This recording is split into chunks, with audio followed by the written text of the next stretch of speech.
glad to be back home. Obviously, we were hoping to go up there and get and sweep the trip, and but to be honest, we probably didn't deserve to win either game with how we played, and that's a credit to both Eastern and Edwardsville and how they played against us. But fortunately, we were able to get the one on Thursday. Unfortunately, we didn't play well enough to win on Saturday on both ends of the floor.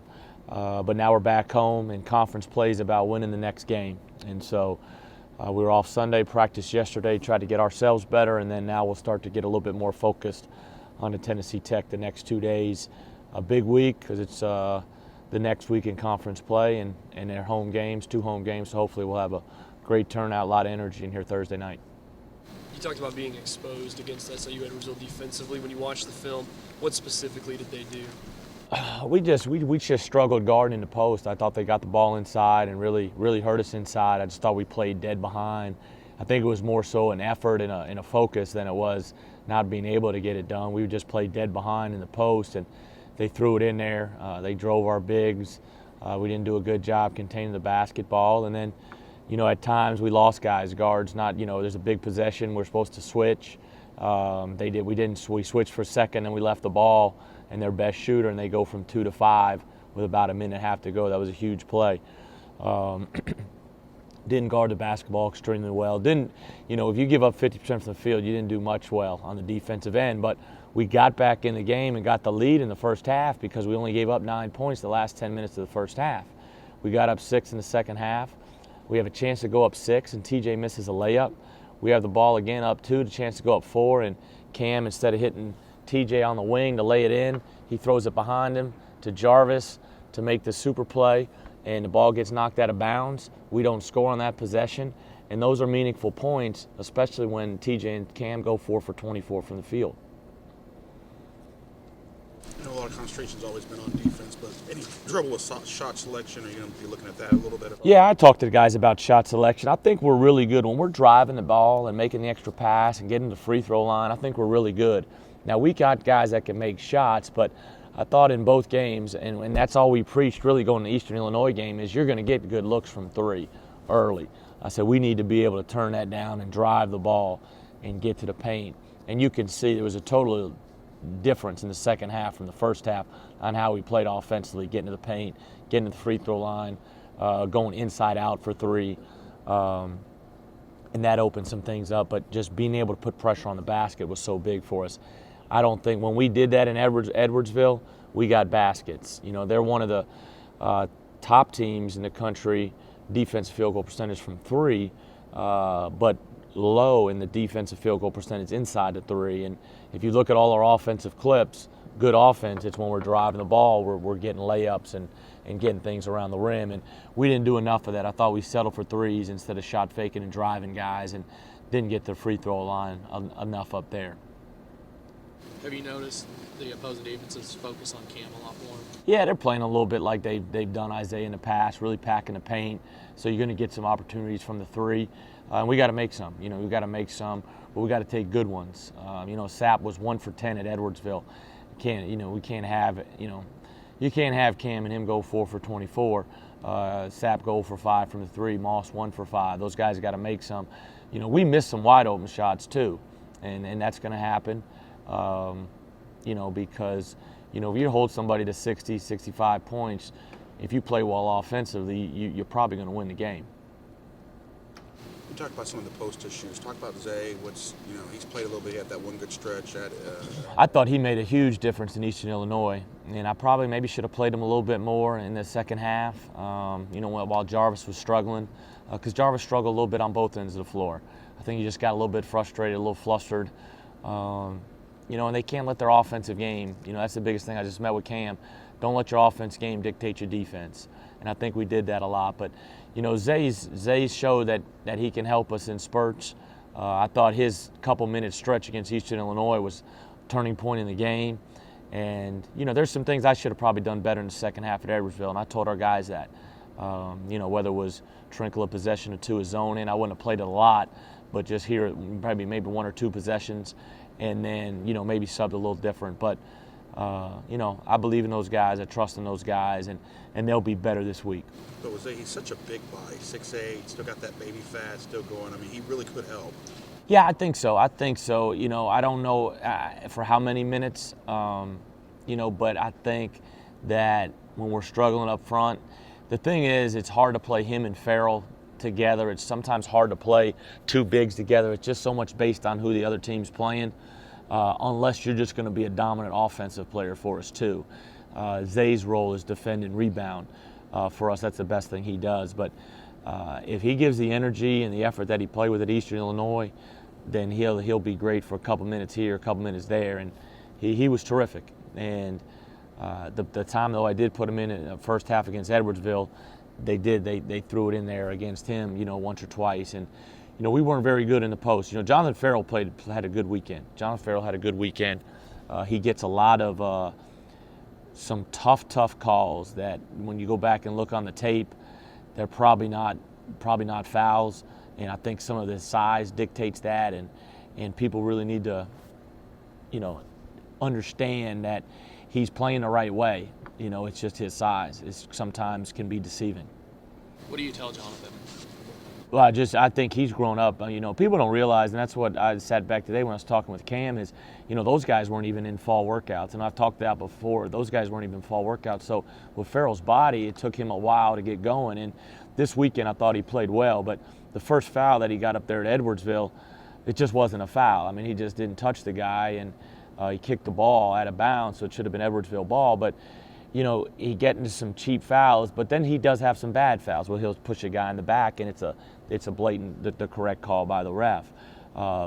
We just hopefully, there was a couple calls. The Eastern Illinois, when he was running down the middle of the lane, they called him for knocking somebody in the back, but he just ran down there like this. And, we just hopefully he's just got to keep playing the same way, and then hopefully people, as you ref his games more, you understand, hey, that guy's playing the right way. He's just big. By and large, do you think you all have adjusted to the way the game's being called this year? I think you have to adjust game to game. I think every game is ref different, whether you play here in Murray, you're playing Edwardsville. I think every single game this year has been ref differently. And I know they do a great job. It has nothing to do with that. I just think every game's been ref differently, because certain weeks they really send out the emails about the point emphasis, and then they get away from it, and it's back and forth. And I don't think it's anybody's fault. I just think it's hard if you ask anybody, I think there's the inconsistency of how it's called. I don't think you can prepare for it. I think you just got to go play, see how that game's going to be called, and then adjust. You're 5-1 in conference play now. I guess you're still in a great position, but I guess one less thing to kind of worry about. Guys talking about going undefeated in conference play and things like that. Yeah, no, I wish we were still talking about that, but we're not. So we've got to respond the right way, and we're finishing up the first half of conference this week, and if we can fortunately be 7-1 come Sunday morning, going into the second half of conference, then we're in a great position. What's your message to the team as they come back home now and prepare for 2 more games? Don't let one game affect the next game, because we didn't have we had a decent little practice yesterday, but I still think a couple of our main guys were letting the trip affect them in their demeanor.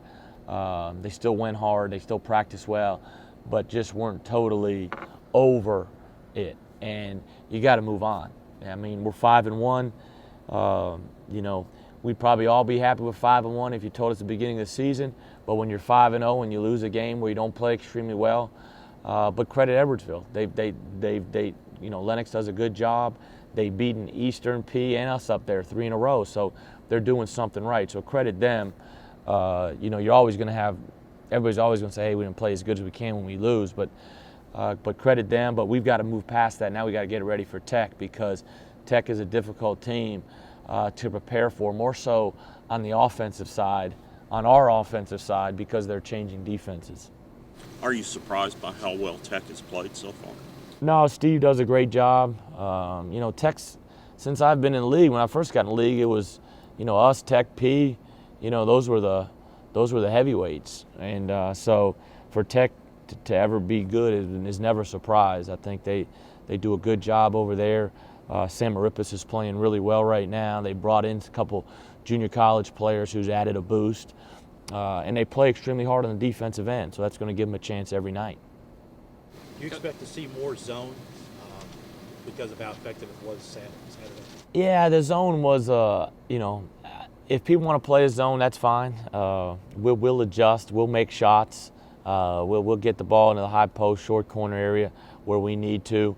If you really look at it and you break down all our offensive possessions, we actually scored our first 2 possessions against the zone. At some point, you got to get stops. I probably regret there was a time we get up 53-51. I called timeout because we weren't guarding well and try to refocus our guys, and that gave them an opportunity to put a play in, to drop a play. And maybe there was a time I should have, maybe if I was going to call the timeout, to go zone 1 possession. Not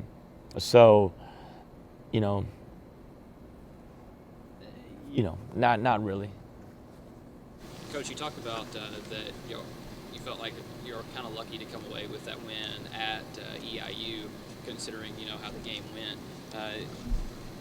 Looking how y'all kind of struggled at those 2 games, you got to see some positives. The fact that they were able to pull out a win at EIU and almost, Yeah, really positive. The real positive that I saw was you're down 8 at half at EIU. You really struggled for 17 minutes offensively at EIU, really the first half. Cam had too many turnovers, just lackadaisical decision-making turnovers, not really pressured turnovers. So you go in the half down 8, and I just told the guys, I said, hey, great thing is we find out about ourselves right here, find out about all of our character, and found out about what we're about right here. And I thought we really responded well. We scored 40-plus points in the second half, held them at 25% shooting, and I thought we did a really good job. The thing we didn't do is we didn't turn around on a quick one-day prep with no shoot-around in early game on Saturday. We didn't do a great job finishing out the trip. And, our best players didn't play well. And, we need those guys to be good for us.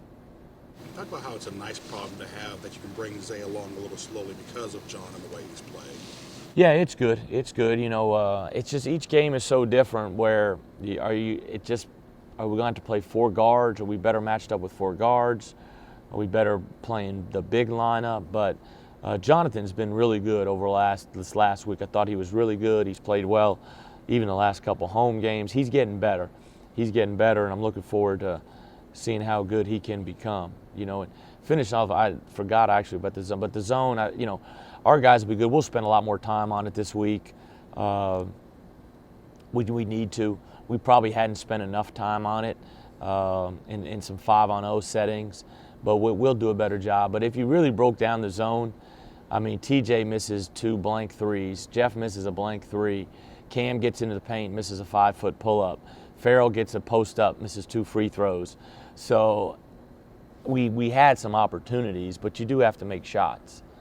What specifically does Tech do to create matchup difficulties offensively and defensively? Offensively, they do a lot of different things offensively. Sam Marippis kind of keys them in transition. Good little point guard, good off-ball screens, can make shots. They do have some guys around the basket. Caldwell, one of the junior college kids, in Ogby, that can score around the basket, that can make a 15-footer, a 17-footer. They do have some athletic wings. But I think the thing that they do that we have to be prepared for is, they extend their zone out. We have to handle the ball against their pressure. We have to make sure we're not trying to just dribble. We're breaking pressure with the pass, and now we're passing and catching and making good decisions, because they will. The thing we have to do, the best thing, if we can get stops against them, then we don't have to worry about a lot of the changing defenses, if we can get stops. Now, if you don't get stops, then you're going to face some 3/4 court pressure. You're going to face some half-court pressure. You're going to face some zone. You're going to face some man. So what I need to do with our guys is just be very simple, be very direct, and, hey, here's what we're going to do. Don't hesitate. Be aggressive. Make the extra pass, attack the gaps, and we'll be fine. And the biggest thing we got to do against them is take care of the ball.